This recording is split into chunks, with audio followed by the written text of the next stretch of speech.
Lady in Blue. The Lady in Blue. Perhaps the most famous and yet least known woman in the field of criminal investigation is the Lady in Blue. She's a young woman, apparently very attractive, though no one can be sure of her exact appearance, as she always wears a small blue mask over the upper portion of her face.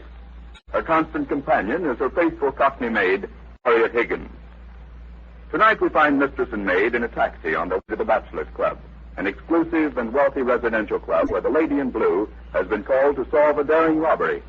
A most interesting feature of the robbery is the fact that our heroine's stolen car was used by the criminals for their getaway.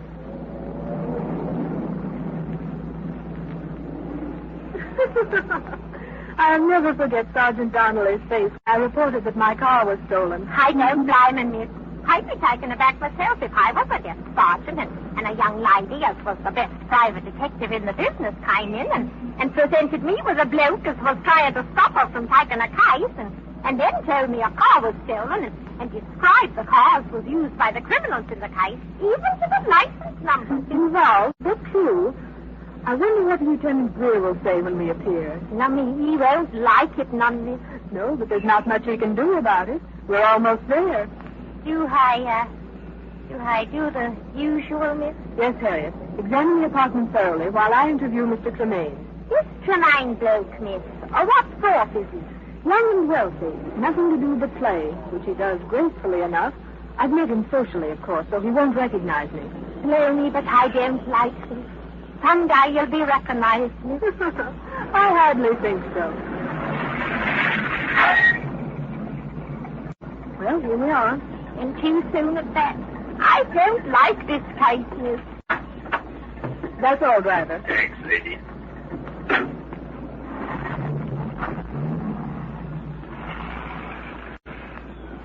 What's wrong with this case, Harry? Well, looks to me like the blokes what it wanted to get you called in. Else, why was your car stolen and used to do the robbery? And why did they telephone and warn you not to take the case? Anyone who knows you knows that you'd sure take the case if you was warned not to do it. Excellent reasoning, my dear Watson. Excellent.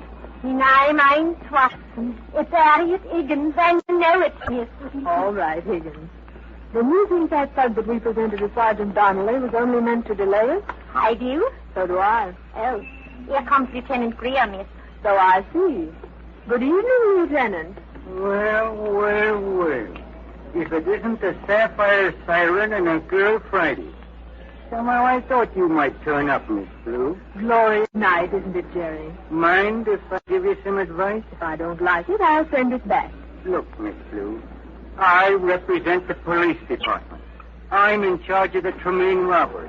And you get in my hair. Such lovely curly hair, too. What there is of it, miss? Now, really, Harriet, there's plenty of it. I ain't never seen it, miss. That's because the lieutenant never takes off his hat. Huh? Oh. Thank you, Jerry, darling. Oh, take it easy, Miss Blue. Now, look. The commissioner squawked because you beat us out in a random killer case. And instructed you to keep me out of any big cases. Is that right, Lieutenant? You got a license and a state permit as a private detective, Miss Blue. But that doesn't mean that you can meddle in any case that interests you. You leave police department work alone unless you're retained by the victim of a crime or one of the parties involved. Would Tremaine do in this case? Tremaine? Yes, Tremaine. He phoned and invited me to join the fun. I was also warned by an anonymous telephone voice that my health would be better if I didn't take the case. And it might interest you to know that the getaway car you're looking for was stolen from me early this evening. Did you report it? Yes, Jerry, dear, about half an hour ago. I don't suppose you know anything more about this case. Oh, not much. She only delivered a blooming witness to the station for you. A witness? Well, a suspect, or at least an accomplice. A thug that paid us a call and advised us to forget the robbery at number 12 Tower Drive. Blimey. But I'm thinking as how you better get to the station and talk to him before he forgets who his boss is, Lieutenant. You may be right, sir. Let me know what he has to say, will you? By that time, I may be able to give you some more important information. I can find my own information on this case, Miss Blue. I may remind you of that, Lieutenant Greer. Come along, Higgins. Very good, Smith.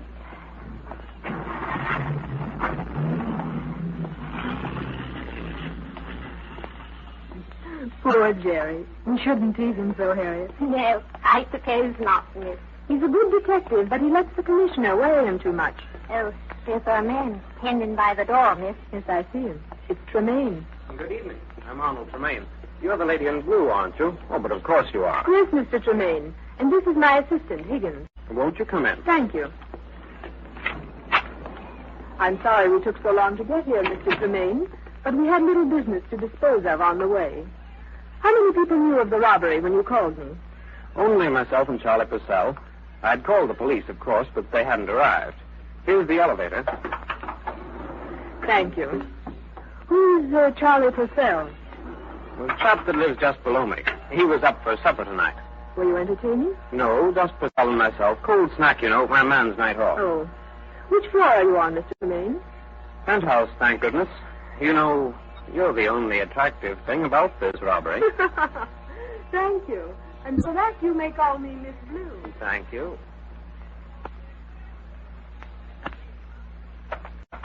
Elevator stops here, Miss Blue. We have to walk up one flight to my room. Is this the only way up to the roof, Mr. Tremaine?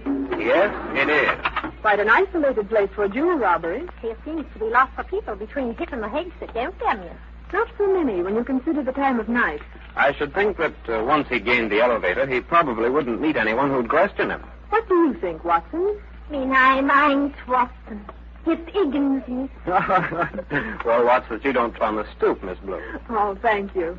Here we are. And again, the only entrance, Miss Blue. You really have a lovely place here, Mr. Tremaine. Mind if Higgins takes a look around? Why, no, not at all. All right, Watson. See what Jerry Greer left behind. Very good, sir. I suppose you'll want to look over the scene of the crime. Not yet, Mr. Tremaine. Where were you when the robbery occurred? In the dining room over there. My strongbox was in my den. That is right over here. Just beyond the dining room door. Any other entrances to the den? No, only through the dining room. All right. Let's get the whole story. Well, I bought some stones at an auction this afternoon and put them in the strongbox when I got back. That reminded me of Charlie Purcell, the chap below me. He'd expressed quite an interest in what he called my jewel collection, so I called him on the house phone and asked him up for a bit of something cold. Thought I'd show him the lot after supper. He's quite a collector, too, you know. Where's the house phone? Right in the den. Then what did you do? Rang for my man and told him to lay out a cold supper for us before he left. Then I wrote a few letters in the den until I heard a knock on the outside door. When my man didn't answer it, I concluded he'd gone out for the night and went myself. Found it was Purcell. We had a snack in the dining room, and then I brought him in here to show him the collection, and we found the strongbox broken open and the jewelry gone. Sounds conclusive and to the point. Where did you sit during dinner? At the head of the table, right there, facing the door to the den. Did you leave the dining room at all? Only twice. Once during the dinner, I stepped into the kitchen to get the coffee, and then How long did you leave Purcell alone in here? Well, just long enough to step into the kitchen and pick up the coffee pot and come back. Purcell wouldn't have done it, and he wasn't alone in here over a minute anyway. No. That's hardly time enough to break open a strongbox and hide $50,000 worth of jewelry. What about the other time you left the dining room? Purcell was with me. We took our dishes into the pantry and stacked them in the sink. Then we went right into the den and opened the closet. The strongbox was in full view on the closet floor, and I saw right away that the lid was not tightly closed.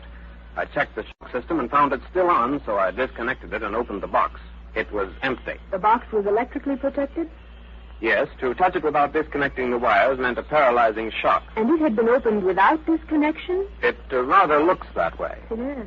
To the tune of $50,000 worth of precious stones. Big pardon. What is it, Harriet? There were 3 people at it here tonight, miss. There are 3 sets of dishes in the sink. Who was the third person, Mr. Tremaine? Why, no one. Purcell and myself were the only ones. You don't say. Then was it a ghost of dirtied 1 dish, 1 butter plate, 1 coffee cup and saucer with suitable accompanying silver? Was it a ghost, I ask? It might have been my man. He probably had a bite before he left and put his things in the sink. Wouldn't you have noticed him when you and Purcell took your dishes into the kitchen after your supper? Well, as a matter of fact, Miss Blue, I carried in the coffee urn and a few dishes which I handed to Purcell. He actually put them in the sink. Oh, I see. Now let's get back to your story. What happened after you discovered your loss? Purcell insisted that I search him in spite of the fact that he hadn't had time to do the job. Then I called the police, and Purcell and I searched the place. Before the police arrived, well, just as we finished the search, we both heard an explosion. What kind of a explosion? Look here, are you conducting this investigation, or is Miss Blue? You might like to know that Harriet Higgins is a sworn-in officer of the law, private detective and special assistant to the Lady in Blue. And I'm Harriet Higgins. Higgins, that'll do. All right, miss. But I still ain't believing that any gentleman's gentleman, as was any kind of a gentleman's gentleman, would leave his dishes in the sink when he was going out for the night. Leastwise. You'll have to ask Purcell or my man about that tomorrow. What happened when you heard the explosion, Mr. Tremaine? And the explosion sounded as though it were directly below us, and Purcell's apartment is right under mine. We both ran downstairs to see what had happened. And found that his safe had been blown open while he was up here with you, Nesta. How did you know? I knew there had been a second robbery in the building from the police radio, and guessed that the explosion meant a blown safe. Yes. We rushed downstairs and found the night watchman opening Purcell's door with his pass key.